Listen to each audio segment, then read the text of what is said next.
Hello and welcome to this short video, Irradiated Foods. My name is Andy Bowles and I'm a food lawyer. Now this is the 35th in a series of 100 short videos that I'm recording on food law topics. You may be watching this as part of our online training services, which basically gives you access to all the slides if you want to download those. You'll also have access to an hour-long webinar on this topic if you want a lot more information. But if you're watching this on YouTube, then of course you're very welcome. So, irradiated foods, what are they? Well, they're foods that have been treated by ionizing radiation. Ionizing radiation would include things like X-rays, gamma rays, and any corpuscular radiation that actually leads to the production of ions in the food.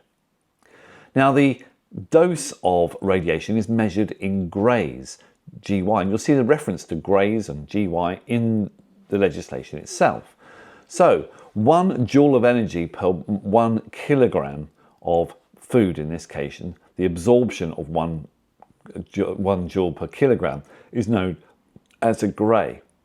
I'll come back to that in a moment. So what are the effects of radiation? Well, basically, depending on the nature of the food and the source of the radiation will penetrate the food. So some sources of radiation will not penetrate very far. Some sources of radiation will penetrate throughout the food. But again, depending on the nature of the food. Typically, you'll get a production of short-lived free radicals. Now, free radicals can be a bit scary to some people because basically what they are is atoms or molecules that are short of a paired electron. So they can be associated with ill health, including in cancer. But in the properly regulated irradiation of food, the production of such free radicals is very, very short-lived. They can also help in the extension of shelf life and things like that in foods. That's one of the purposes of it. But what it doesn't do, it doesn't actually cause or induce radioactivity itself in the food. So irradiated foods are not radioactive. Okay, so who does irradiation and what do they irradiate? The Chinese are top of the league. I mean, this is quite old figures here. These go back to 2010, but I think the proportion is appropriate here rather than the actual figures. So countries such as China will be irradiating things like spices, grains, meats. The United States, same sort of thing, maybe fruits as well. Vietnam, fish, obviously a major producer of fish and fishery products. And then we move down to countries such as Belgium, where they might be doing a bit of frog's legs. In fact, if you look at the categories of foods that are irradiated in the EU, irradiation is not a big deal in the EU. EU consumers are not keen on irradiation, but when you find that it's performed, the majority of foods, and this is going back to 2017, so it might have been overtaken slightly, but the majority of foods is frozen frog's legs, believe it or not. But you'll see from that chart there a significant quantity of foods that are irradiated. I'm talking about lawful irradiation here, are aromatic herbs, spices and vegetables. So you have things like seasonings, things of that nature. So you're talking about things like curry powders and so forth. Also poultry. So what are the pros and cons of irradiation?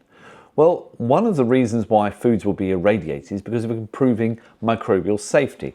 One of the categories of foods that is subject to irradiation is things like spices and herbs.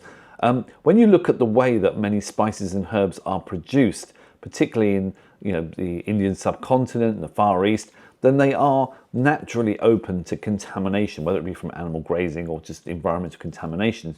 So therefore, it's a concern that you may get pathogens such as salmonella, for example, in things like spices and herbs.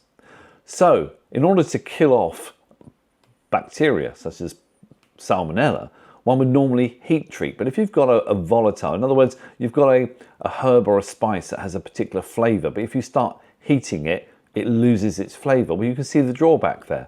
So if you want to market a spice or a herb and retain its natural flavour and aroma, then you might want to use a treatment that can kill off dangerous bacteria but not actually change the taste. And irradiation fits the bill nicely here. So that's one of the big pros of using irradiation. It can be used to kill off dangerous bacteria without really changing the quality of the food. However, a big concern here is that some unscrupulous traders might choose, instead of putting in place good GMP, good manufacturing practice. In other words, in order to, rather than prevent contamination of food, all they'll do is use irradiation to cover it up. You can have preservation of food without additives, another advantage, or any chemical treatments. The difficulty here is when you use irradiation, it can kill off pathogens, but it might kill off anything else that's there. If you kill off large, for example, populations of spoilage microorganisms, then it might actually allow pathogens, dangerous bacteria, to grow because there isn't any competition anymore. No heat treatment, better organoleptic properties. That's what I've just said, really, isn't it? The organoleptic properties means the taste and the smell and so forth. Whilst you might kill off salmonella, whilst you might kill off other dangerous bacteria, irradiation may not have a full effect on any toxins, any poisons that might be present, or there could be other enzymes and all sorts of things in the food that have been generated by microorganisms that are not actually touched. Nutritional composition, comparable to other preservation techniques. So it's supposed to be at least as good as other preservation methods. But remember the reference to these free radicals. Free radicals could be of concern health-wise, well, certainly if they persist in the food.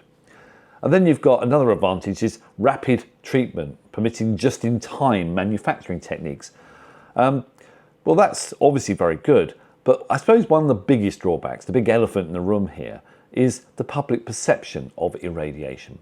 If you irradiate a food, then you need to label your food. It's not just labeling it, you need to put in the name of the food, that the fact that it's irradiated, and that's not a great marketing technique. Public are not keen on irradiation, and therefore that's one of the big, I suppose, downsides of irradiation, is the fact that the consumer may choose not to actually buy the product if they see it's been irradiated. Why do people irradiate foods? Well, I said shelf life is a key thing, but that's a broad term. Depending on the nature of the food, irradiation can be used, for example, in potatoes to inhibit sprouting. It can be used for pest control. It can be used for parasite control. It can be used to delay ripening in things like bananas and avocados. Just general extension of shellfish and fishery products shelf life. Obviously, I mentioned killing pathogens, dangerous bacteria in spices. You could actually use it to sterilize foods completely, although that's probably a rarer technique. The regulations actually set out foods that are permitted for the purposes of irradiation. Now, you need to look at the regulation in a bit more detail because there are always exceptions to this, but I've already mentioned the sort of foods that will be irradiated. Fruit, vegetables, cereals, bulbs and tubers, so things like potatoes, or being a tuber, or garlic being a bulb, dried aromatic herbs, spices, vegetable seasonings, fish, shellfish and poultry. I also mentioned that one of the key factors of irradiated food is telling the consumer, so the consumer can make that choice.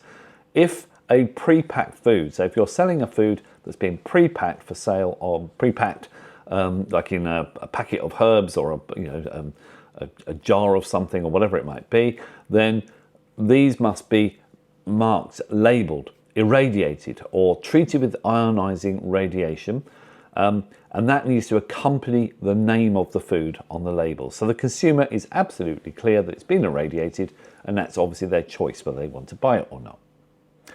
Okay, right, well, thank you for listening to this very short video on irradiated food. That's only 1 out of 100. The other 99 are also available on YouTube, but also on our online training service. So if you want to go and have a look at that, it's available by subscription. Thanks for listening. Hope you'll join me on the next video. Cheers.